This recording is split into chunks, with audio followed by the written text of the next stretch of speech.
శ్రీమాత్రే నమ. జయ గురు దత్తాత్రేయ నమ. ఈ వీడియోలో మనం మే 14వ తారీఖు రాత్రి సుమారు 10 గంటల 30 నిమిషాల ప్రాంతంలో వృషభ రాశి నుంచి మిథున రాశిలోకి మారబోతున్న గురుగ్రహ ప్రభావం వివిధ రాశుల మీద ఏ విధంగా ఉంటుంది అని తెలుసుకునే ప్రయత్నం చేద్దాం. ముఖ్యంగా గురువు అత్యంత శుభగ్రహం. గురువు యొక్క కారకత్వాలు సంతానకారకుడు, ధనకారకుడు, జ్ఞానకారకుడు.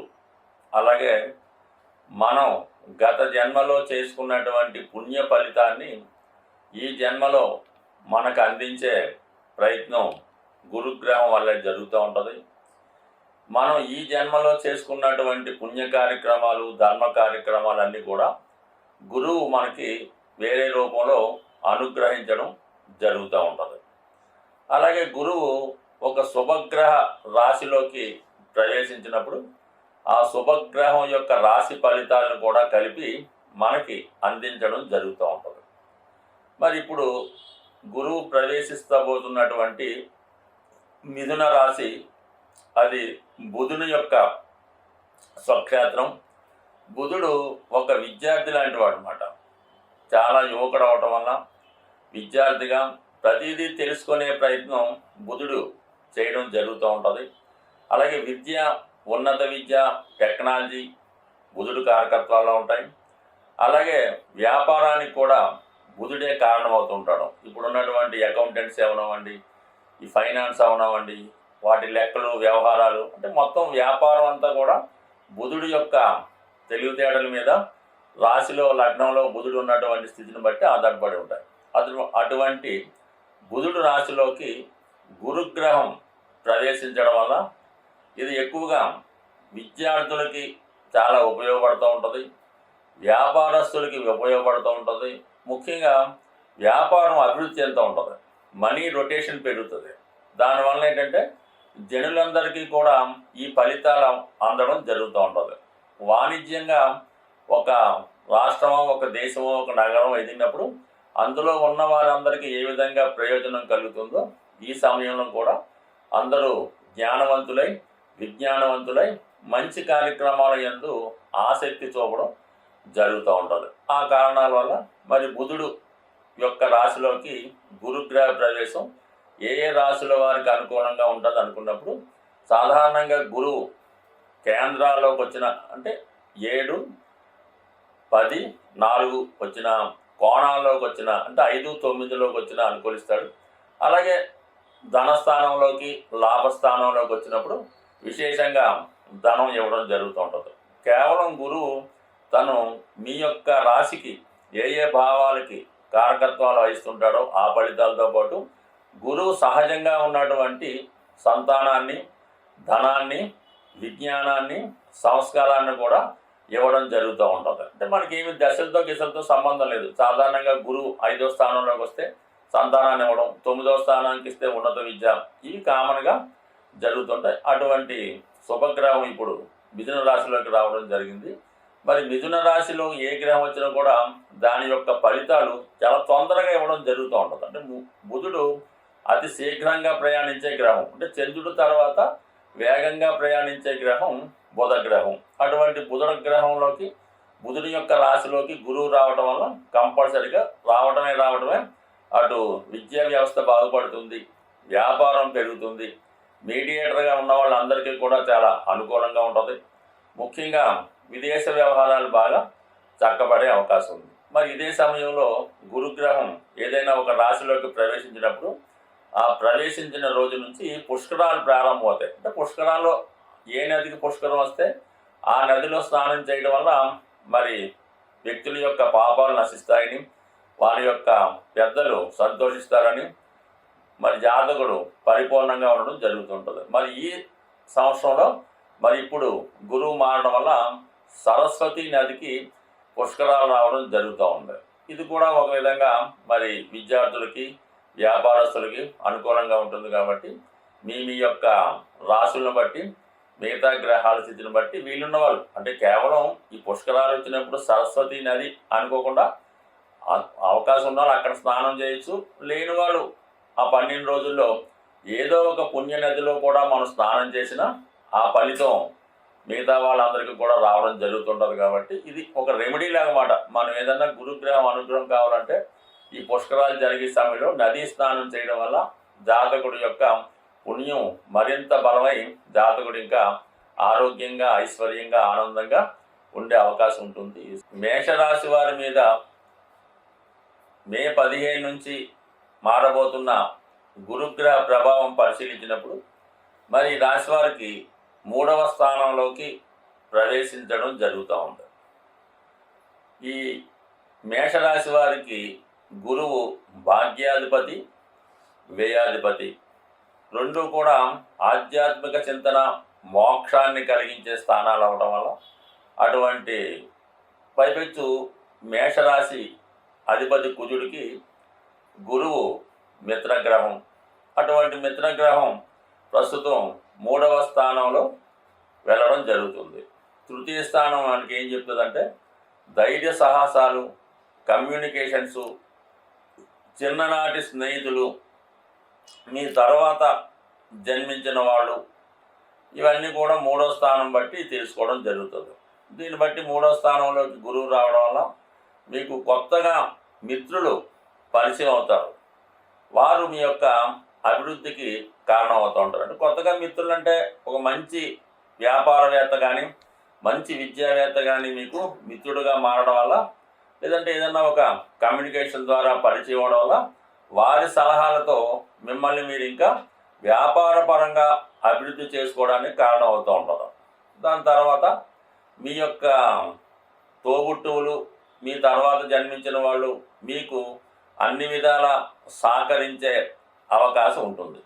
దాని తర్వాత ఏంటంటే కొంతమందికి మరి తర్వాత సంతానం అంటే మీకు తమ్ముడు చెల్లిలో పుట్టడానికి కూడా 3వ స్థానంలో గురువు ఉన్నప్పుడు, అంటే అది ఏజ్ని బట్టి అది ఉంటుంది, మరి అందరికీ ఇది కాదు, కానీ ఇది ఒక ఇండికేషన్ అని. అలాగే ఏంటంటే కొత్త పరిచయాలు పెరుగుతాయి, కమ్యూనికేషన్స్ బాగుంటాయి, కొత్తగా అగ్రిమెంట్లు చేసుకుంటారు, నూతన ఒప్పందాలు జరుగుతాయి. ఇవి 3వ స్థానంలోకి రావడం వల్ల కేవలం గురువు 3వ స్థానానికి వస్తూ 3వ స్థానాన్ని, 7వ స్థానాన్ని, 11వ స్థానాన్ని కూడా యాక్టివేట్ చేయడం జరుగుతూ ఉంటుంది. అంటే అది కామ త్రికోణం అంటారు. అంటే కామం అంటే కోరికలు, మన యొక్క యాంబిషను అని చెప్తూ ఉంటుంది. మరి 7వ స్థానాన్ని వీక్షించడం వల్ల వివాహ సంబంధించినటువంటి ప్రయత్నాలు ప్రారంభమవడం కానీ, అలాగే గతంలో పెండింగ్ ఉన్నటువంటి వివాహ సంబంధాలు కుదరడం కానీ జరిగే అవకాశం ఉన్నది. అలాగే 11వ స్థానం, 11వ స్థానం అనేది లాభాన్ని చెప్తూ ఉంటుంది. అంటే లాభం అంటే ధనలాభమే కాకుండా మిత్రలాభం, ధనలాభం, ఏ లాభమైనా 11వ స్థానంలో శుభగ్రహం వచ్చినప్పుడు మనకి మన మనసులో ఉన్నటువంటి కోరిక నెరవేరి ఆ ఫలితం మనకి రావడం జరుగుతూ ఉంటుంది. అంటే ఒక వ్యక్తికి ఎంత గొప్ప ఉద్యోగం ఉన్నా అతనికి ఎంత ఆదాయం వస్తుంది అన్నది మనం 11వ స్థానాన్ని బట్టి తెలుసుకోవడం జరుగుతూ ఉంటుంది. అందువల్ల 11వ స్థానంలో గురు వీక్షణ వల్ల ధర్మ కార్యక్రమాల ద్వారా, పుణ్య కార్యక్రమాల ద్వారా ఆర్థికపరమైనటువంటి సంపద ఉంటుంది. అలాగే భాగ్యాధిపతిగా లాభాన్ని వీక్షించడం వల్ల గురువులు మీకు మంచి జ్ఞానాన్ని అందిస్తారు, తండ్రి గారి సహకారం లభిస్తుంది, పిత్రార్జితం, తండ్రి గారి యొక్క ఆస్తి కానీ, వారి యొక్క విజ్ఞానం కానీ మీకు వచ్చే అవకాశం ఉంది. అంటే కొంతమంది తండ్రి గారు ఏదైనా ఒక వృత్తి వ్యాపారం చేస్తుంటే అది మీకు ఇవ్వడం కానీ, లేదంటే అదే వ్యాపారంలో మీరు ప్రవేశించడం కానీ జరిగే అవకాశం ఉన్నది. అలాగే 9వ స్థానం అనేది ఉన్నత విద్య, దూర ప్రాంత ప్రయాణాలు చెప్తూ ఉంటుంది. సో ఈ కారణం వల్ల ఏంటంటే వీరి విద్యార్థులకి ఇది ఉన్నత విద్య అవకాశాలు, దూర ప్రాంత ప్రయాణాలు ఖచ్చితంగా ఉంటాయి. ఇది ఎక్కువగా ఉన్నత విద్య కారణం అవుతుంటుంది. కాబట్టి ఎంఎస్ లాంటిది కానీ, ఎంబీఏ లాంటిది కానీ, అలాగే డాక్టర్లు ఉంటే ఎంఎస్ లాంటివి చేయడానికి ఈ గ్రహస్థితి చాలా వరకు ఈ రాశి వారికి అనుకూలించడం జరుగుతూ ఉంటుంది. అంటే ఇవన్నీ కూడా వాయుతత్వ రాశులు అవుతాయి. ఒకటి తులారాశిని వీక్షించడం వల్ల అది సినిమా రంగం వారికి అనుకూలిస్తుంది. అలాగే మీరు ఏదైనా ఒక కళారంగంలో ఉంటే మీకు కూడా అనుకూలిస్తుంది. అలాగే కుంభరాశి, కుంభరాశి చాలా విజ్ఞానానికి సంబంధించింది. ఎంత సంపద ఉన్నా అది ఎక్కువగా సంపాదించడానికి కుంభరాశిలోనే ఉండడం జరుగుతూ ఉంటుంది. అందువల్ల మీ యొక్క సంపద పెరుగుతుంది. బుధుడు రాశిలో మిథున రాశిలో ఉండడం వల్ల ఆటోమేటిక్గా మీ యొక్క అభివృద్ధి ఆటోమేటిక్గా రావడం జరుగుతుంటుంది. బట్ ఏదైనా ఈ 3, 7, 11 స్థానాలు అవ్వడం వల్ల ఇది నిరుద్యోగులకి, వివాహం కాని వారికి చాలా మంచి ఫలితం ఇవ్వడం జరుగుతూ ఉంటుంది. ఇక మెయిన్గా ఏంటంటే 3లో ఉన్నటువంటి గ్రహం 9 తన స్వక్షేత్రాన్ని వీక్షిస్తాడు. అంటే ధనుసు రాశిని మరి గురువు వీక్షించడం వల్ల ఎస్పెషల్లీ మేషరాశి వారికి భాగ్యోదయం అవుతుంది. అంటే ఏ పని కావాలన్నా, మనం ఏదన్నా ప్రయత్నించాలన్నా ఆ ప్రయత్నం మనకి సఫలీకృతం అవ్వాలంటే భాగ్యం, అదృష్టం ఉండాలి. అదృష్టం లేనప్పుడు మనకి ఎన్ని ఫలితాలు వచ్చినా, ఏ గవర్నమెంట్ వచ్చినా, ఎంత జరిగినా కూడా మన దాకా రాకపోవడం జరుగుతూ ఉంటుంది. మరి అటువంటిది ఇప్పుడు భాగ్యస్థానాన్ని భాగ్యాధిపతి వీక్షించడం వల్ల కంపల్సరిగా మీరు చేసే ప్రయత్నానికి అదృష్టం కలిసి వస్తుంది. అలాగే మీ యొక్క పుణ్య ఫలితం కూడా మీకు రావడం జరుగుతుంది. ఎస్పెషల్లీ స్త్రీలకి సంతానం కలగాలంటే 9వ స్థానం బాగుండాలి. కామన్గా మగవారికి 5వ స్థానం సంతానాన్ని చెప్తే స్త్రీలకి 9వ స్థానం చెప్తూ ఉంటారు. ఆ 9వ స్థానంలో వీక్షించడం వల్ల ఎవరైతే ఈ రాశిలో ఉన్నటువంటి స్త్రీలు సంతానం కొరకు ఎదురు చూస్తున్నారో వారికి ఈ సమయంలో సత్సంతానం కలిగే అవకాశం ఉంది. అలాగే ఈ భాగ్యస్థితి పెరగడం వల్ల మీకైనా బహుమతి కానీ, సత్కారం కానీ, సన్మానం కానీ ఈ సమయంలో జరిగే అవకాశం చాలా వరకు అనుకూలంగా ఉండడం జరుగుతుంది. బట్ ఏదైనా ఈ మేషరాశి వారికి గురువు తృతీయ స్థానంలో మారడం వల్ల కొత్తగా వారి యొక్క జీవితాన్ని ప్రజెంట్ చేసుకుంటూ ఆర్థిక పరంగా ఎదగడానికి చేసే ప్రయత్నాలు 100% ఫలించే అవకాశం ఉంది. స్వస్తి. గురువు ఏ భావంలో ఉన్నప్పటికీ కూడా ఆ గురుగ్రహానికి సంబంధించినటువంటి పరిహారం చేసుకుంటే కంపల్సరిగా గురువు మంచి ఫలితాన్ని ఇవ్వడం జరుగుతూ ఉంటుంది. చెడ్డ ఫలితం రాకుండా కాపాడడం జరుగుతూ ఉంటుంది. అంటే గురువు మరి అంటేనే అందులోనే పేరులోనే ఉంది గురువు. మీకు విద్య నేర్పిన గురువు, మీ తల్లిదండ్రులు, వీళ్ళని పూజించడం వల్ల గురుగ్రహ అనుగ్రహం పొందుతారు. అంటే మరి ఈ రోజుల్లో అది చాలామందికి నచ్చని వరడం. దానివల్ల కనీసం వాళ్ళని పూజించడం అంటే పువ్వులతో ఏం పాదాలకి నమస్కారం పెట్టక్కర్లేదు, వాళ్ళని గౌరవప్రదంగా చూస్తే సరిపోతుంది. మీకు వీలుంటే వారికి కావాల్సినటువంటి సదుపాయాలు చూస్తూ వారు మనసు కష్టపెట్టకుండా ఉంటే చాలు. ఏదో చదువుకొని మంచి మార్కులు తెచ్చుకోవడం, ఏదన్నా వాళ్ళు జాగ్రత్తగా వాళ్ళకి మనసు కట్టబెట్టకుండా చూస్తే సరిపోతుంది. ఇది కామన్గా ఇప్పుడు జరిగే పనులు కాదు. కానీ ముఖ్యంగా దత్తాత్రేయుడు త్రిమూర్తి స్వరూపమైనటువంటి దత్తక్షేత్రాన్ని దర్శించి చక్కగా ఆ దత్తుడిని పూజించవచ్చు. లేదా రాఘవేంద్ర స్వామి, లేదా మన షిరిడి సాయిబాబా వారు, వీళ్ళని ఆశ్రయించి చక్కగా గురుసేవ చేసుకుంటూ ప్రశాంతంగా ఉంటూ అదొక చేసుకోవచ్చు. అంటే గురు చరిత్ర చదువుకోవడం, ఆ గురు చరిత్రలో చెప్పిన విధంగా నడుచుకోవడం, ఇది కూడా గురుగ్రహ అనుగ్రహానికి కారణం అవుతూ ఉంటుంది.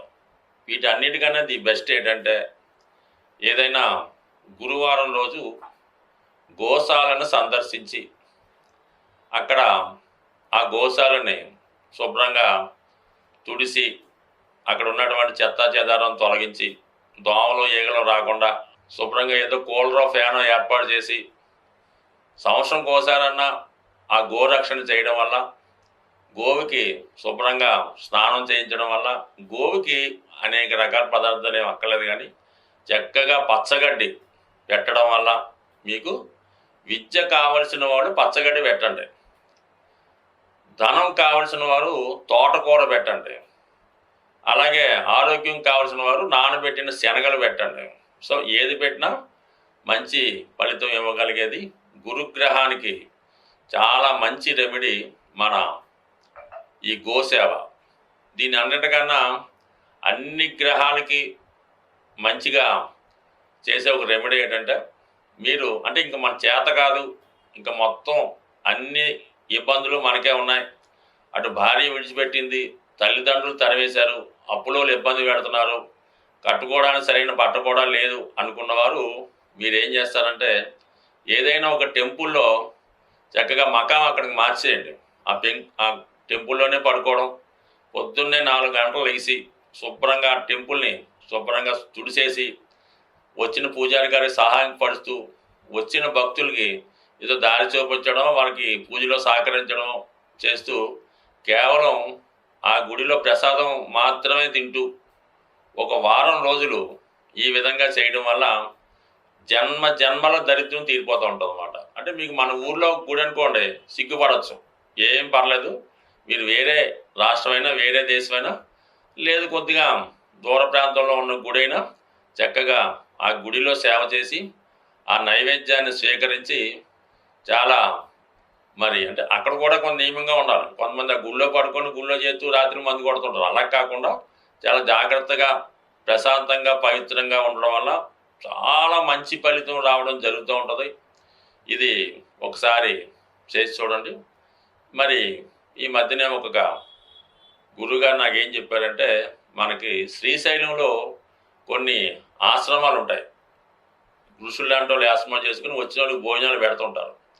అటువంటి ఆశ్రమంలో కూడా మీరు అంటే ఇటువంటి ఇబ్బందుల్లో ఉన్నవాళ్ళు అక్కడ ఆశ్రమంలో చేరిపోయి వాళ్ళకి ఏం డబ్బులు కట్టక్కర్లేదు, అక్కడ ఆశ్రమంలో సేవ చేస్తూ అక్కడ ఉన్నటువంటి మిగతా వాళ్ళకి సేవ చేస్తూ వాళ్ళు పెట్టింది తింటూ ఒక వారం రోజులు ఉన్నా కూడా ఎటువంటి ఇబ్బంది అన్నా పోయే అవకాశం ఉంటుంది. స్వస్తి.